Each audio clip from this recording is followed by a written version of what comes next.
Joe Walsh is a former U.S. congressman who challenged Trump in 2020 for the Republican nominee. Of course, he ended up losing that race, but has since come forth as a steadfast Republican who is against Trump. He also happens to be extremely pro-Israel, and we had a fascinating conversation about any and all of these things, Kamala Harris's foreign policy, what a Trump presidency would mean, and much, much more. Just one more comment. If you appreciate these podcasts, please subscribe, like, leave a comment. It really helps get the podcast out there. And now, without further ado, I bring you Joe Walsh. Welcome to J Life with Daniel. I'm your host, Rabbi Daniel Levine. I am here with Joe Walsh. Joe, welcome to the podcast. Daniel, it's awesome to be with you, my friend. Well, thank you for making time. I see you've been very busy following your social media. We'll talk about that in a little bit. Let's just get to, the big reason why, one of the reasons why I wanted to talk to you. You were a proud vocal Trump supporter in 2016 and 2020. Of course, you ran against Trump for the Republican nominee. What changed? I started to pay attention to him. I know that sounds funny, but I voted for him in 16. I was a nationally syndicated right-wing radio guy. I'm on the radio and TV every day during that 2016 election, but I really never took him seriously. I should have, and I didn't pay enough attention to him. I understood, by the way, Daniel, why people supported him. The same people who voted for him sent me to Congress. I felt at the time like our politics was broken. I felt like we needed disruption. I still feel that way. Turns out he's an evil disruptor. And after he got elected, I started to pay attention to him. And pretty quickly, I went south and said, I can't support this. Very often you hear people differentiating, Trump the person from Trump the policy maker. I'm curious if you give that any credence. Just for a little bit of background, I run in a lot of diverse circles, the sort of conservative circles I run in. Most people would say, listen, I wouldn't trust Trump to babysit my kids. I would hardly hire him to do honest day's work. But policy for policy, if you are a conservative or even if you are sort of a classically liberal voter, by policy, do you see an argument for Trump, or is it really just, a very obvious choice as your social media seems to suggest? Look, I went to Congress as a Tea Party guy. I'm still a libertarian free market Tea Party guy. At the end of the day, there's probably more policy I agree on with Trump than I do with Kamala Harris or Joe Biden. There's a lot of policy with Trump that I don't agree with. But Trump doesn't give a damn about policy. No, and I'm part of a group called Republicans for Harris. So we're out in the battleground states. I'm trying to encourage Republicans to vote for him. And it really, Daniel, has nothing to do with policy. I believe in my bones, he's an existential threat to our democracy. I could be wrong. I could be crazy, but I believe that. And damn near every Republican I speak with who is supporting Kamala, they believe the same thing. So it has nothing to do with policy. There's bigger stuff going on. And is this just for listeners that are really not paying any attention and are surprised to even hear there is such a group as Republicans for Harris? Is this just about denying the last election and sort of the big lie, or are there other things that are there at play for you? There are other things at play for me. That's the biggest with me. We have this agreement. I mean, we are a representative democracy. Our elections are the beating heart of that. If candidates don't accept the will of the people every 2 years, this democracy dies. And in our 248-year-old history, we've never had someone like Trump who refused to accept the results. So that's first and foremost. But no, he's incapable of telling the truth. He believes he's above the law. He doesn't believe in democracy. He wants to be an authoritarian. And I think he's humanly incapable of caring about anyone or anything but himself.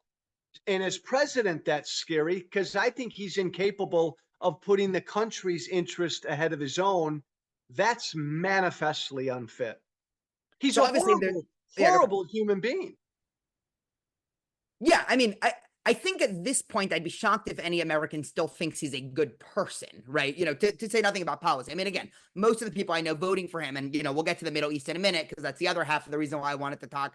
I know a lot of people voting for Trump, and at the end of the day, they say, listen, this is about the economy, this is about immigration, the two big ones, and then especially for people in the Jewish community, this is about, an increasing conversation centered around the Middle East. We'll get there in about 10 minutes. Just, a couple more questions staying on Trump. Obviously, one of the big questions, I think, politically has been, the people lying to pollsters. I don't know a better way to say this, but obviously the polls every election, there's sort of a surprise, usually that swings pro-Trump. But recently I've been hearing a lot of, echoes from a lot of people in Congress or, mainstream Republican politicians that really do see Trump as the existential threat. They're obviously too afraid to, publicly say it, as fear says, somebody like yourself or others in the Republican Party, for obvious fear of, what happens to outspoken Republicans, when they do go against Trump. How many people, I mean, do you have a sense for people running for Congress this cycle that are on the Republican side? Do you have a sense of a lot of people that have sort of admitted to you in private, hey, I appreciate what you're doing, I'm also not going to vote for Trump, but it's, political suicide if I were to actually tweet that out? It's a great question. Let me just address quickly something you said earlier. I think most people understand Trump's a bad person, but Daniel, I come from MAGA. I still engage with his hardest supporters every day. Many of them don't believe he's a horrible guy. Now, to your other point, to do what I did, to publicly as a Republican come out against Trump, is to end your career as a Republican. My friend and colleague Adam Kinzinger, who I got elected with, he did the same. So it is a courageous thing to do because it is Trump's party right now. I'm on the ground in these states encouraging local Republicans to come out. Takes them more courage because they got to live in their community. They're part of these local Republican groups. So to stand in the public square and say, I'm going to support her, Kamala Harris, there's a lot of backlash to that. It's why Paul Ryan won't do it. Mitt Romney won't do it. Mike Pence and Chris Christie won't do it. None of them are going to vote for Trump, but they won't vote for Kamala Harris.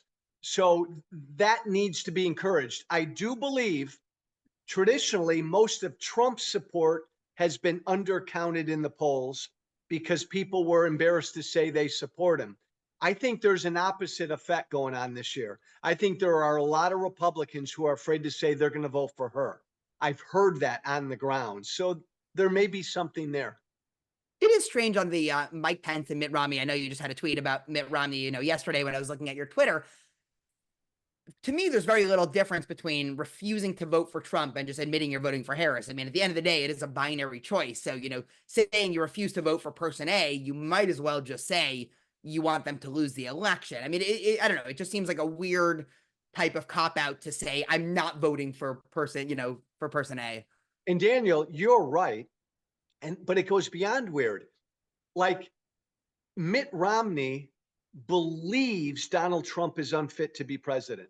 He believes that. If you believe that, man, you have an obligation to vote for the only person who can keep the unfit guy out of the White House. Mike Pence has said he's unfit to be commander in chief. Okay, I'm obligated then to vote for his opponent, to vote for Kamala Harris. It just, for those of us who've put everything on the line, even a crazy ass Tea Party guy like me, and I'm out there every day fighting for her, for Mr. Responsible Mitt Romney and people like that not to do it, it just really pisses me off.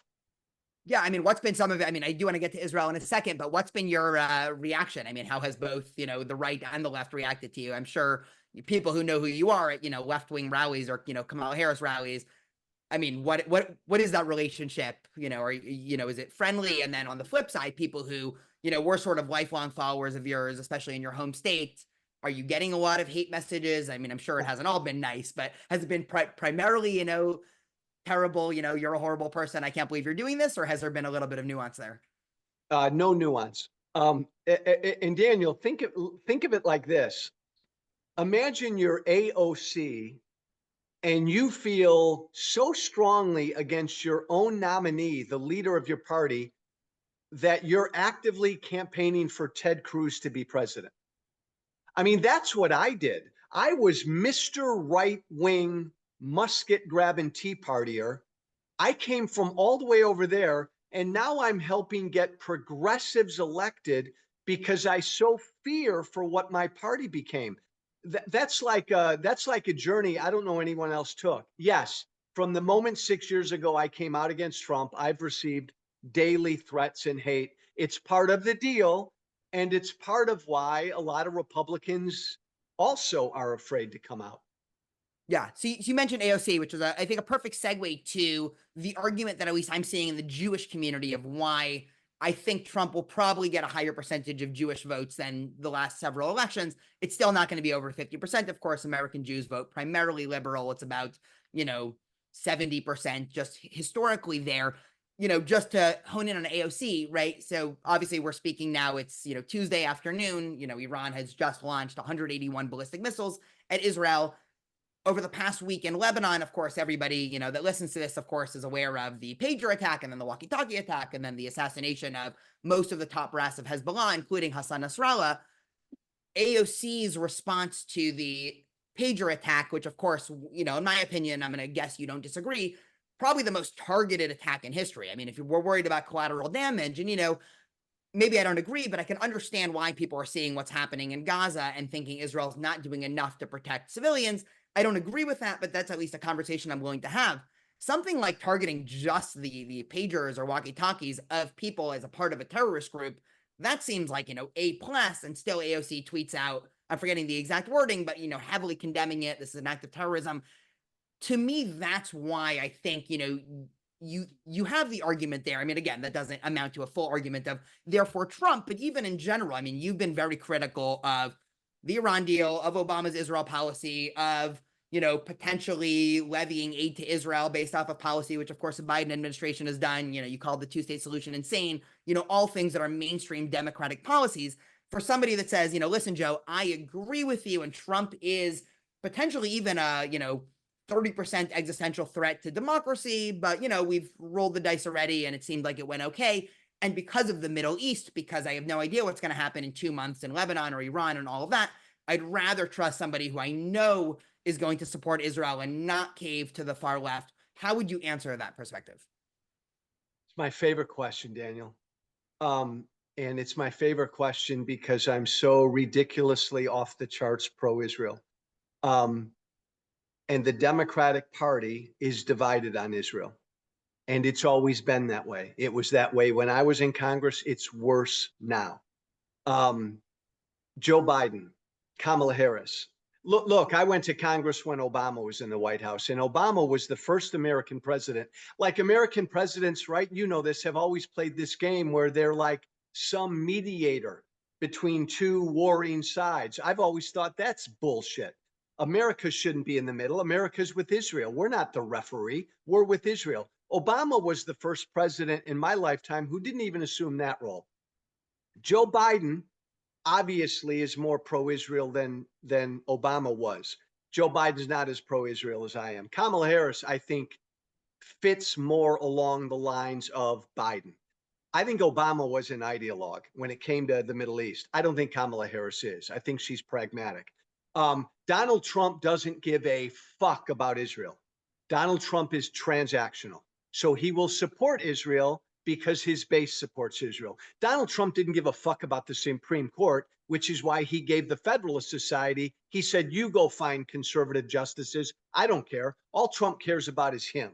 Now, that scares the hell out of me, having a guy in the White House who is 100% transactional.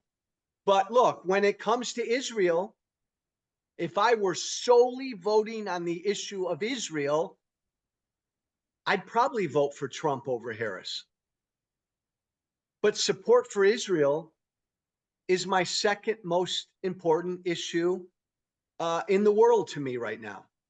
Making sure this thing survives America is number one. And so you pick your fight. I want America to survive. I want our democracy to survive. Because, by the way, if our democracy doesn't survive, then hello, Israel, you're in a lot of trouble without your great friend. I'd rather fight to preserve our democracy, put somebody like Kamala Harris in the White House, and then work my ass off with so many others to make sure she stands by Israel. Yeah, I appreciate that. I was just actually talking earlier today with a very strong Trump supporter. He's a very popular figure. I'll be putting out that podcast probably about a day or two before this one. And that was actually the argument that I made back to him, is like, listen, if there's no America, that's going to be worse for Israel in the long term. Needless to say, he wasn't exactly convinced. I mean, Kamala Harris has a very interesting past, because any given day, I mean, you sort of said she's more on the Biden side than the Obama side. It's very hard to know. I mean, I remember years ago, I was at an APAC conference and she was one of the headline speakers, maybe that was 2017, 2018, one of those years. Then you read about who she's appointing to be her, envoys to, the wider Muslim community. And these are people, okay, forget BDS, which, of course, we're both against. And, I would argue it's anti-Semitic. I mean, these are people that have tweeted out globalize the Intifada, things that are terrifying. It seems like also just big picture policy, the Democrats have consistently misread situations in the Middle East, right? They seem to, I mean, even in the last week, I mean, something that annoys me, and again, it would take a miracle and a bad way to get me to vote for Trump at this point. But chaos is erupting, as we're speaking in the Middle East. Even just the gut reaction of the Biden administration to respond to what's been happening in Lebanon as we urge restraint from Israel's side, it just inherently bothers me. I mean, what do they think is going to happen with a threat like either Hamas or Hezbollah or the Houthis or Iran? I mean, it's not going away. And if anything, it gets worse. And it kind of just seems like, I mean, I'm not a fan of Bibi Netanyahu either. We don't have to get into a conversation of him. I think he, fumbled a lot of important questions over the last couple of years. I was very against the judicial reform. We don't have to get bogged down in that. But every time America said, don't do this, and Bibi or Israel did it, it turned out to be good for Israel. I mean, don't invade Rafah, and it turns out, well, those are where all the hostages are and the Hamas strongholds, right? Don't invade Lebanon. It turns out that Lebanon was planning another October 7th like attack. Don't go after, I'm imagining they're telling Israel, don't go after Iran. And the question is, okay, if not now, then, in 10 years from now, I mean, what do they think is going to happen? So I think that's sort of the case I want to throw to you. I agree with every single word you just said. And generally what I tell people, my very pro-Israel friends, is, look, this is not easy for me because I'm not a Democrat. I'm risking, I'm a big Second Amendment guy. I'm risking Kamala Harris trying to enact a bunch of gun control I don't like. I'm a big keep my taxes down, stay at the hell out of my wallet kind of a guy. So I'm look, I did this with Biden. I'm knowingly helping elect someone who I know I will disagree with on most policy, because we ain't never been here before as a country where we have a lawless, un-American psychopath. That's what I believe, as the nominee of one of our two major political parties. Daniel, I was a Republican my whole life. My party is no longer there. It's become an authoritarian embracing cult. I don't believe in forgiving student loans. I don't believe in amnesty for people coming here illegally, all of that crap. But damn it, this is a different time. Same with Israel. And you're right. If I had been president of the United States on October 7th and October 7th happened, I would have called Bibi 5 minutes after October 7th happened. And I would have said, you have whatever the hell you need from me. Do whatever you need. End this thing in a month or two. End it. Negotiate with Hamas for hostages. Fuck all that. No. End and destroy Hamas. And I would have been an American president who then publicly said, they're our best friend. They were just hit. And we stand with them. Bibi and Israel can do whatever they want, and we are behind them. And this thing would have been over in 2.5 months. But that's not, obviously, that's not most American presidents. But Biden generally has done pretty well, especially, I think, privately. And I think in the last week or so, like their response to what Iran's response today, I think the Biden administration's response has been very different than Iran's response a few months ago with their last missile attack. I think Biden now is giving them more of a green light, which he should. Sorry for being so wordy. No, I appreciate that. The other thing we're seeing on the right, I mean, you probably won't disagree with this, but just a flag for listeners, something that's interested me, and you probably are closer to these circles, the rise of isolationists or America First on the right. JD Vance probably personifies this better than anyone. I've said, and I consistently have people disagreeing with me, so I wanted to run it by you. Maybe I'll get, 1 for 10 this week. I'm actually think JD Vance, out of any of the 4 people, vice president and president's running, has the highest chance of actually cutting aid to Israel.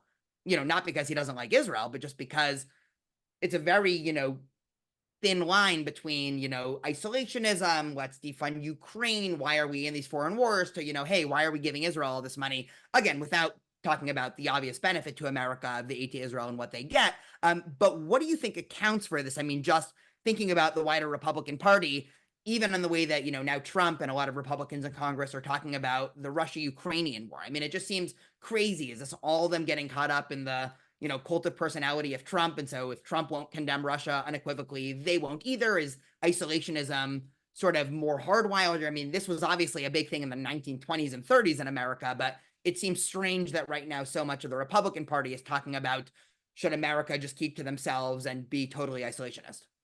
Daniel, that's an incredibly perceptive thing to say, and I have not heard it before, and I had not thought of it. JD Vance represents this mindset. I had never thought that then JD Vance may be very susceptible to cutting off aid to Israel. I think that's really important, and that's something to look into. Look, I'm not a neocon. I'm more of an isolationist. I'm more of, like, my philosophy's always been, America's got to have the biggest, baddest military in the world. We only use it when we have to. And if you piss us off or do something, then we'll rain hell on you. But we're not out there trying to remake the world and nation state and all the rest. I'm unlike Bill Kristol and a lot of my never Trumper neocons on the right. It's easy. The Republican Party, the base of the party, has felt like their politicians have ignored them and their concerns for so long. And all they want is their leaders focused on problems here at home. We've spent too much money. We're in too many treaties. Defund the UN. Build a wall around the country and let's stay out. This is the driving influence now in the Republican Party. If Trump wins, there'll be no support for Ukraine. He and JD Vance will want to cut it off immediately. It's a reaction to the base of a party that's felt like America and America's problems have been ignored for too long. Just so you can spell this out for listeners, because I keep saying this, but I've never actually delineated it. You're probably much better than me at doing this. If you were going to make the case for what America gains from its aid to Israel, if you were going to try to convince somebody either on the right or the left that's skeptical of, why are we giving Israel billions, for the Iron Dome or whatever it is, what would you say is the America-centric argument for giving aid to Israel? Just the crude, crass, pragmatic argument, I'll give it to you. And my record in Congress, Daniel, was I was always cutting foreign aid to everybody except for Israel. Yeah, that's why Yeah. When I was in Congress, and I still believe now, one of the world's greatest threats to peace is Islamism, not Islam. And Israel has been on the front lines fighting Islamism, Islamist terror, forever. They've been holding down the fort.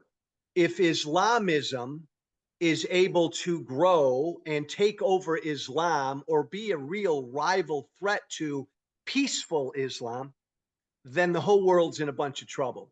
So there are a lot of other reasons, Daniel, but pragmatically, Israel's been on the front lines in this fight against Islamism. Islamism needs to be defeated.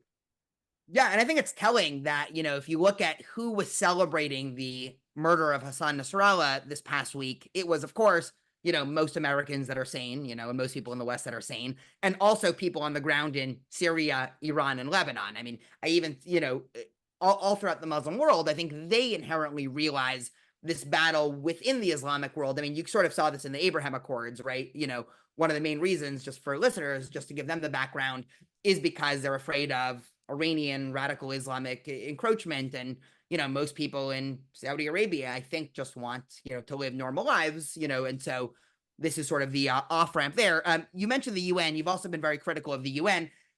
It's hard to see the UN as anything but just a giant joke. I mean, I'm curious if you can, have any saving grace for it. I mean, I just don't understand, again, I'm detached from politics, and maybe conversations are happening in a closed room that, with, real mature adults that are not sprinkling down to, us common folks trying to make sense of it.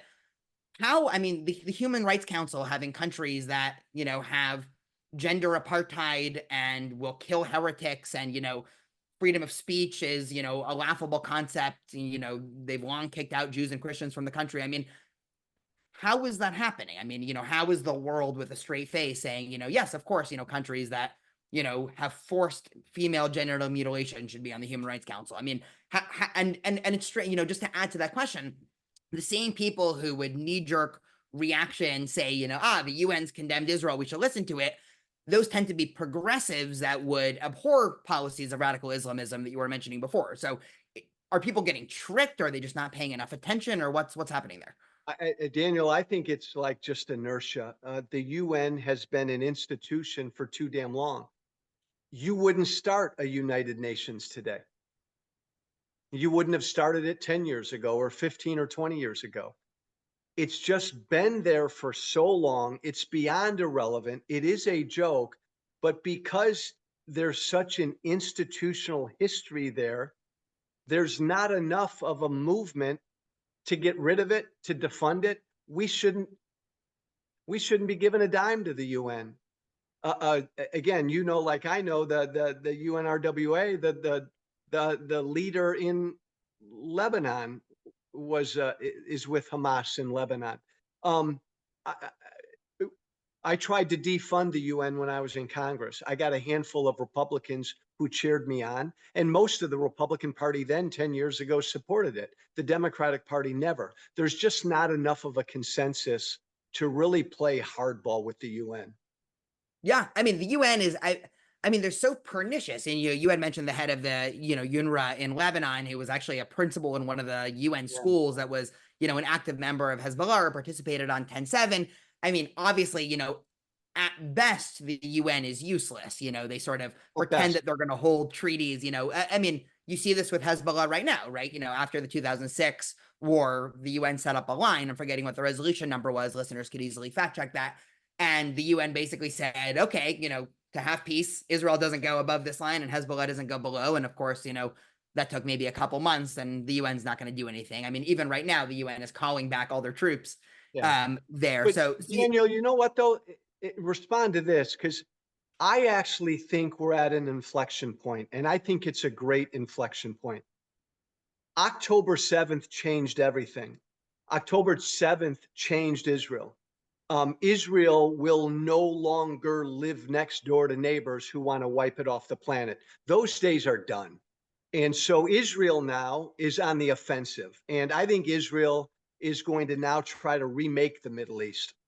I believe the United States is going to work with them and not just defend Israel, but go on the offensive with Israel. And the only way you'll ever get peace in that region is if the moderate Arab Muslim world locks arms with America and Israel and isolates the Islamist regimes and terrorists.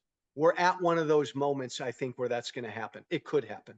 Yeah, I both hope and think that you're right. And I think that, again, there's been this 100-year debate within Israel and also just the Zionist movement about how do you achieve peace, right? This was back in, Zev Jabotinsky in the 1920s was talking about this.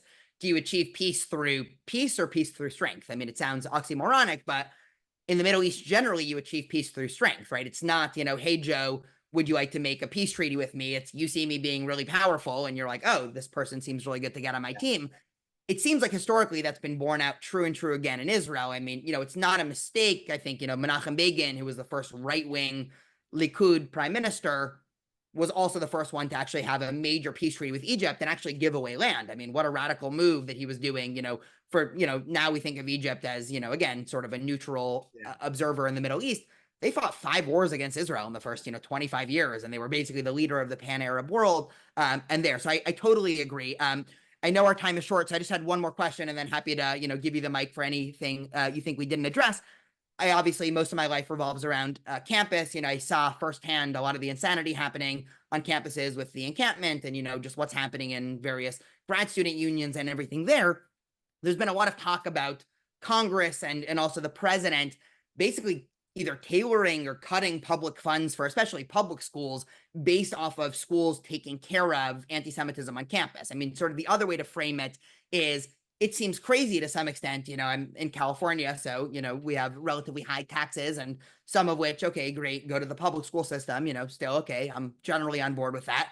But then for the colleges, and now it's starting in the middle schools and high schools, to be teaching this crazy ethnic studies curriculum that's just ripe with anti-Semitism throughout, at what point does it make sense for Congress to step in and say, we're actually going to defund the UC system or defund the public school system, say in areas like Santa Ana that I live close by, that, listeners are probably aware of what happened there. I did an episode about it.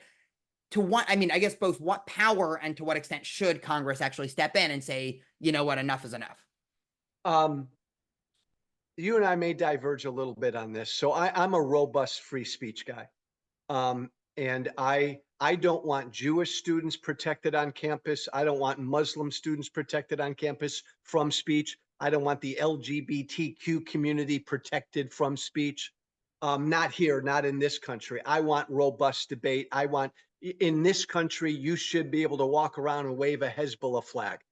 I will defend your right to do that, and then I'll condemn you till the cows come home.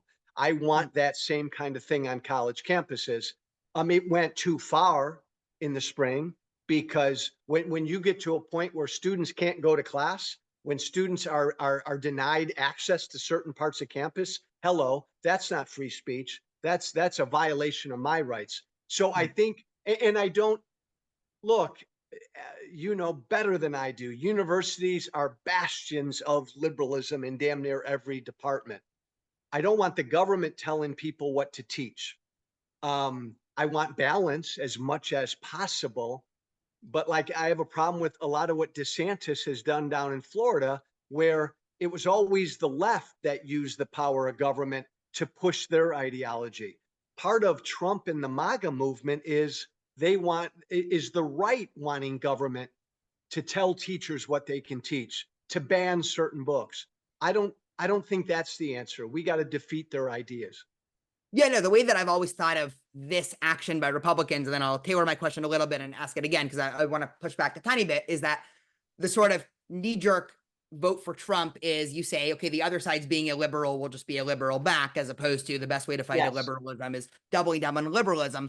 With the campuses, right, it's not so much, I mean, at least the way that I see it, it's not as much of a free speech issue of you as a student, or even you as just a random member of, the Orange County, California community coming onto campus and shouting whatever you want. I think most people would hopefully agree that's fine. I certainly think that's fine. I wouldn't want the government telling them not to say that. But when you have it embedded within the structure of the university, right? Let's take the ethnic studies in California example. If all California high schoolers have to take a year-long ethnic studies course, and within that course, of course, that's the government teaching it, they're talking about Jews as white colonialists in that class, that's no longer a question of free speech, right? Free speech doesn't mean the public schools teach X, Y, or Z. And so that's when I think, government could step in and almost basically wipe the slate clean again. So it's not government saying schools have to not allow people in the school to say whatever, but it's, at UCI, when you have, academic. I would concur with that. You're talking about government funding. You're talking about government run schools. There needs to be some sort of a balance. How to get there is difficult, but there needs to be a balance when it comes to information the government is putting out. Amazing. So we've been talking for about 30 minutes. I just wanted to pass it to you. Any other points you wanted to get across, anything else that you want to say? No, just this, Daniel. Look, I want to retire and die in Israel. If I were 40 years younger, I'd be fighting in Israel right now. There's almost no issue more important to me than that. Can I ask why, actually? Sorry to cut you off. I mean, just for listeners that are confused, because, to the best of my knowledge. No, I'm not Jewish. You aren't Jewish. Well, that's what I was going to say. To the best, at least, every Google search I asked, there were a lot of people confused on the internet, but I do not think you're Jewish. So why? Because Israel's a miracle. I'm a Roman Catholic. I'm a Christian kid. I've been married twice. My second wife is Jewish. My final wife is Jewish. All the moral and religious reasons I'll put aside. That's a longer discussion. Israel is the closest country on this planet to America. And it's a miracle because it's a tiny sliver of land. It's a tiny sliver of freedom and prosperity and entrepreneurship and accomplishment and goodness and love and joy in a sea of tyranny. And the fact that this little sliver of land has been able to survive and thrive is a miracle that's got to be defended for as long as I live. Well, I will certainly agree with those closing thoughts. Joe Walsh, thank you so much for chatting. Daniel, thank you, my friend.